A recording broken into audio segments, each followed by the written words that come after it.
बलिदानपुर गांव, जहां के लोग हमेशा हंसी खुशी से रहते थे, उसी गांव में नेहा अपनी माँ रीमा और पिता गौरी शंकर के साथ एक झोपड़ी में रहती थी। माँ, पानी खत्म हो गया है, मैं पानी लेने जा रही हूँ। इतना कहकर नेहा अपनी मटकी लेकर कुएं पर पानी लेने चली जाती है। उसी गांव में जमींदार भीमसेन रहता था। उसकी पत्नी लीलावती, जो कि एक गुस्सैल और घमंडी औरत थी, उनका एक बेटा था जिसका नाम सौरभ था। बेटा, चीनी खत्म हो गया है, जा दुकान से जरा चीनी लेकर आ जा। सौरभ अपनी माँ से पैसे लेता है और चीनी लेने दुकान पर चला जाता है। सौरभ जिस दुकान पर चीनी लेने जाता है, उसी दुकान के पास ही कुआं था जहां नेहा पानी लेने आई थी।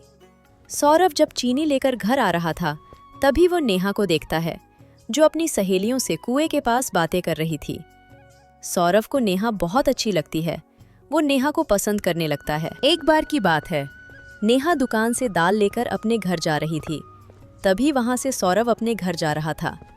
सौरभ नेहा को देखता है और बहुत खुश हो जाता है। सौरभ नेहा के पास जाता है और बोलता है, तुम्हारा नाम क्या है? मैं अपना नाम तुम्हें क्यों बताऊं? वैसे ही पूछ रहा था। मेरा नाम नेहा है, तुम्हारा नाम क्या है? मेरा नाम सौरभ है। ऐसे ही नेहा और सौरभ कभी कभी रास्ते में मिल जाते थे। अब नेहा और सौरभ दोनों एक अच्छे दोस्त बन जाते हैं। धीरे धीरे नेहा भी सौरभ को पसंद करने लगती है। एक दिन की बात है, जब नेहा और सौरभ बगीचे में बैठे थे, तभी सौरभ नेहा से कहता है, नेहा, मैं तुम्हें बहुत पसंद करता हूँ। क्या तुम मुझसे शादी करोगी? हाँ सौरभ, मैं भी तुम्हें बहुत पसंद करती हूँ, पर मेरे पिता एक किसान हैं और तुम्हारे पिता जमींदार। हम दोनों की बराबरी नहीं हो सकती। अरे नेहा, तुम बस एक बार हाँ कह दो, बाकी सब मुझ पर छोड़ दो। हाँ, मैं तुमसे शादी करूंगी। कुछ देर बाद दोनों अपने अपने घर चले जाते हैं। शाम को सौरभ अपनी माँ से कहता है, माँ, गांव में जो गौरी शंकर काका है ना, उनकी बेटी नेहा मुझे बहुत पसंद है। मैं उसी से शादी करूंगा। अरे बेटा, ये क्या कह रहा है तू? वो गांव के सबसे गरीब लोग हैं और हम गांव के सबसे अमीर हैं। उनकी हमारे साथ कोई बराबरी नहीं हो सकती। माँ, आप समझती क्यों नहीं? शादी में अमीरी गरीबी क्या, बस मुझे नेहा पसंद है और मैं उसी से शादी करूंगा, नहीं तो किसी से नहीं करूंगा। इतना कहकर सौरभ गुस्से से अपने कमरे में चला जाता है। लीलावती अपने बेटे सौरभ की शादी अपनी सहेली मीना देवी की बेटी चंचल से करना चाहती थी। रात को लीलावती थाली में खाना लेकर अपने बेटे के कमरे में जाती हैं और कहती है, बेटा उठ, ले, मैं खाना लाई हूँ, बैठ खा ले। मैं खाना नहीं खाऊंगा, मुझे भूख नहीं है। अच्छा चल, नेहा से ही शादी कर लेना, अब बैठ खाना खा ले। सौरभ खुश होकर बैठ जाता है और खाना खाने लगता है। लीलावती अपने बेटे सौरभ से बहुत प्यार करती थी, इसलिए वो अपने बेटे की खुशी के लिए नेहा से शादी करने के लिए हाँ कह देती है। नेहा सुनो। अरे क्या हुआ, इतने दौड़ते हुए क्यों आ रहे हो? नेहा, तुम जानती हो, माँ ने शादी के लिए हाँ कह दिया। मैं कल ही तुम्हारे घर अपने माता पिता को लेकर तुम्हारा हाथ मांगने आऊंगा। इधर सौरभ की माँ लीलावती, जो नेहा को बिल्कुल पसंद नहीं करती थी, वो सौरभ की शादी नेहा से करना नहीं चाहती थी। मैं अपने बेटे की शादी किसी भी कीमत पर उस गरीब लड़की से नहीं करूंगी। वो अपने घर से निकलकर जंगल की ओर जाती है। वो जंगल बहुत ही घना था। वहीं उस जंगल में एक पुराना गुफा था। लीलावती उस गुफा में जाती है। गुफा के अंदर एक तांत्रिक बैठा था। लीलावती तांत्रिक से बोलती है, तांत्रिक बाबा, मेरी मदद करिए, मैं बहुत परेशान हूँ। मुझे आपके बारे में मेरी सहेली ने बताया है, इसलिए मैं यहाँ आई हूँ। हाँ, मैं जानता हूँ तुम किस लिए यहाँ पर आई हो, और मैं ये भी जानता हूँ कि तुम आज उस लड़की को देखने जाओगी। हाँ तांत्रिक बाबा, मैं किसी भी कीमत पर अपने बेटे की शादी उस गरीब लड़की से नहीं करना चाहती। इसका केवल एक ही उपाय है, उस लड़की को मरना होगा। तांत्रिक बाबा, आप कुछ भी करिए, बस वो लड़की मेरे घर की बहू ना बने। तुमको एक काम करना होगा। आज जब तुम उस लड़की के घर जाओगी तो उसका एक बाल लेकर आना और मुझे दे देना, तभी वो लड़की मरेगी। तांत्रिक बाबा, मैं कुछ भी करने को तैयार हूँ। मैं आज ही उसका एक बार लाकर आपको दे दूंगी। हाँ, लेकिन याद रहे, शाम होने से पहले ही लेकर आना। ठीक है तांत्रिक बाबा। इतना कहकर वो गुफा से बाहर आ गई और अपने घर चली गई। सौरभ अपने माता पिता के साथ नेहा के घर जाता है। अरे जमींदार साहब, आप मुझे बुलाए होते तो मैं ही आ जाता। आप क्यों आने का कष्ट लिए? गौरी शंकर, अब तो गले मिलने का समय है। हम तो तुम्हारी बेटी का अपने बेटे के लिए हाथ मांगने के लिए आए हैं। अरे जमींदार साहब, हमारे तो भाग्य खुल गए। हम बहुत भाग्यशाली हैं जो हमारी बेटी आपके घर की बहू बनेगी। सौरभ और नेहा की शादी पक्की हो जाती है। जब सौरभ और उसके माता पिता नेहा के घर से जाने वाले थे, तभी लीलावती ने कहा, बेटा नेहा, तुम्हारा आंगन कहाँ है? मेरा पैर बहुत गंदा हो गया है, मुझे धोना है। हाँ माँ जी, आइए मैं आपको दिखाती हूँ। नेहा लीलावती को अपने घर के आंगन में ले जाने लगती है। तभी लीलावती कहती है, नेहा बेटा, ये किसका कमरा है? माँ जी, ये मेरा कमरा है। अच्छा नेहा बेटा, तुम जाओ, सामने ही आंगन है, मैं जाकर पैर धोकर आ जाऊंगी। माँ जी चलिए, मैं नल चला देती हूँ। अरे नहीं, तुम जाओ, मैं जाकर धो लूंगी। नेहा वहां से चली जाती है। लीलावती इधर उधर देखती है और धीरे से दरवाजा खोलकर नेहा के कमरे में चली जाती है। वो जल्दी जल्दी नेहा का कंघी खोजने लगती है।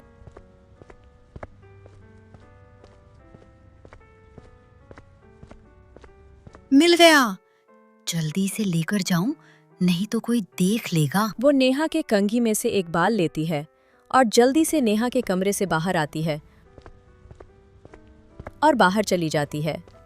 माँ जी तो पैर धोने गई थी, लेकिन इनका पैर तो गीला ही नहीं है।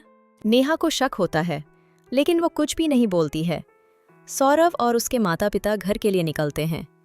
घर पहुंचते पहुंचते शाम होने वाली थी। लीलावती बहुत परेशान हो जाती है। घर पहुंचते ही वो जल्दी जल्दी जंगल की ओर जाने लगती है। तभी उसका बेटा सौरभ पीछे से बोलता है, माँ, आप जंगल की ओर कहाँ जा रही हैं? बेटा कुछ नहीं, मेरे हाथ में चोट लग गई है। सोचा जंगल में जड़ी बूटी है, उससे घाव जल्दी ठीक हो जाएगा, इसलिए वही लेने जा रही हूँ। तो ये बात माँ आप मुझे बता देती, मैं चला जाता लेने। आप रुकिए, मैं चला जाता हूँ। अरे नहीं बेटा, इसी बहाने मैं जंगल की ताजी ताजी हवा भी ले लूंगी। अच्छा ठीक है माँ।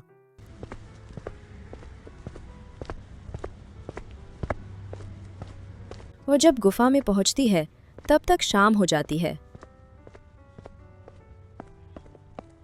तांत्रिक बोलता है, तुमको आने में देरी हो गई, अब कुछ नहीं हो सकता।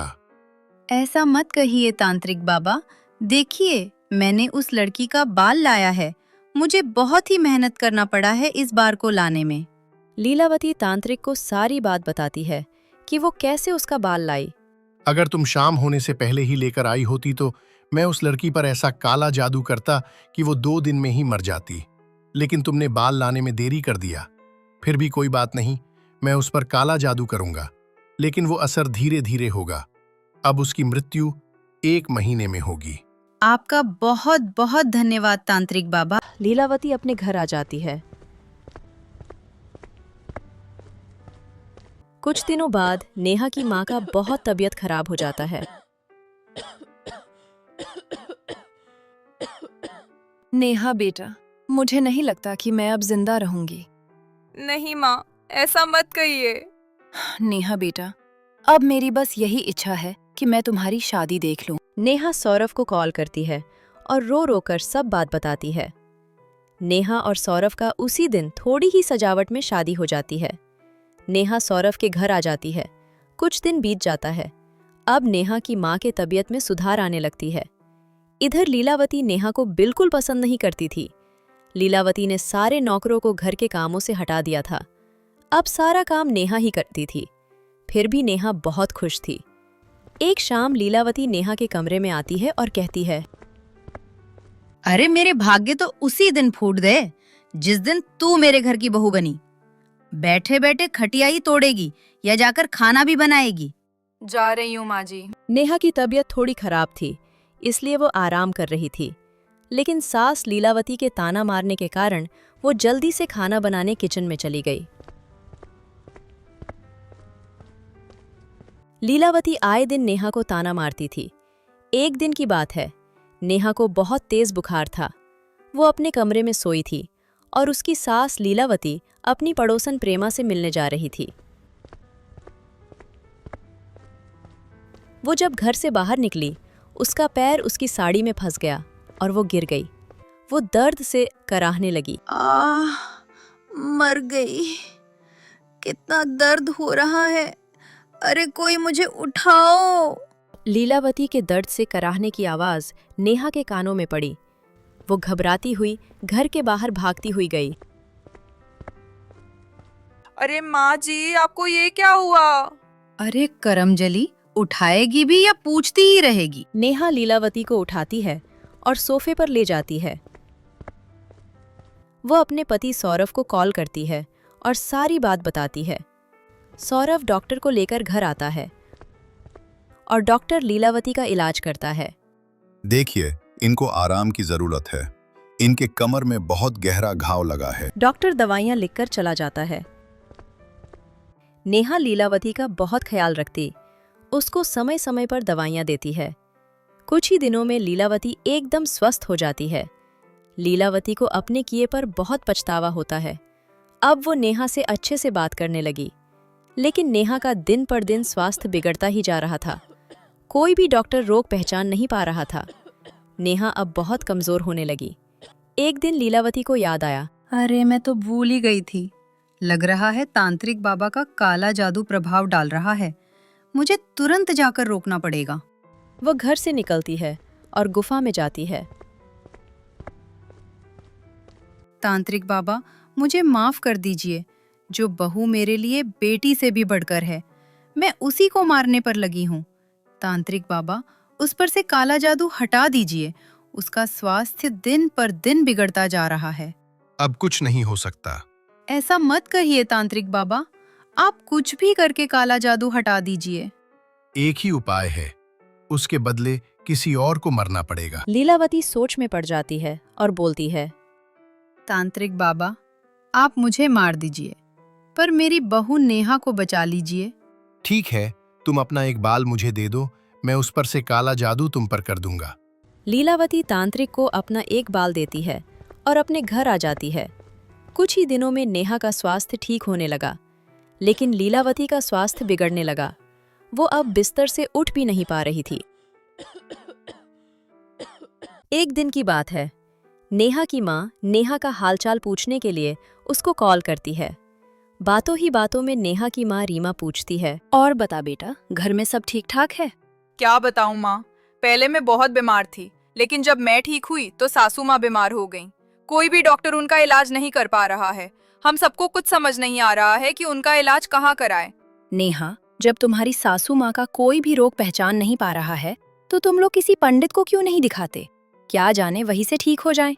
क्या करूं माँ, हम लोगों ने सोचा था किसी पंडित को दिखाने के लिए, लेकिन हम लोगों को कोई पंडित मिला ही नहीं। नेहा, हमारे घर के बगल ही तो पंडित जी रहते हैं, और वो तो दुर्गा माता के बहुत बड़े भक्त हैं।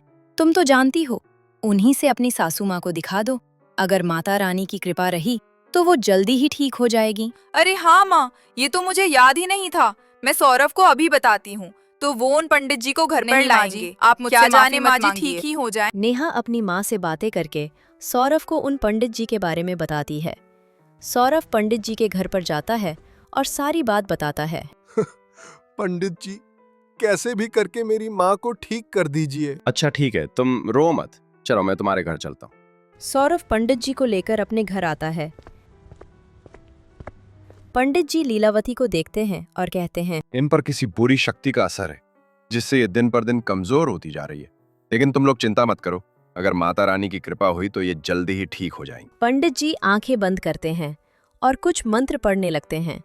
फिर लीलावती पर गंगा जल छिड़कते हैं और कहते हैं, अगर माता रानी की कृपा रही तो कुछ दिनों में ही आपकी माँ स्वस्थ हो जाएंगी। इतना कहकर वो वहां से चले जाते हैं।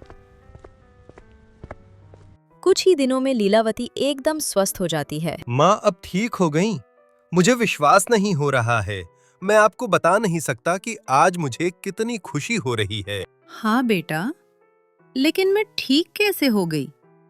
तांत्रिक ने तो मुझ पर काला जादू कर दिया था। मैं तो अब तक मर गई होती। लेकिन मैं जिंदा कैसे हूँ? कौन तांत्रिक माँ? और आप ये सब क्या कह रही हो? लीलावती रो रो कर सारी बात बताती है कि वह कैसे नेहा को मारना चाहती थी और फिर नेहा का अच्छा स्वभाव देखकर वो उसे नहीं मारना चाहती थी, इसलिए नेहा के ऊपर का काला जादू उसने अपने ऊपर ले लिया था। नेहा बेटा, मुझे माफ कर दो। मैंने तुम्हें मारने की कोशिश की। नहीं माँ जी, आप मुझसे माफी मत मांगिए। अब वो सब खुशी खुशी रहने लगे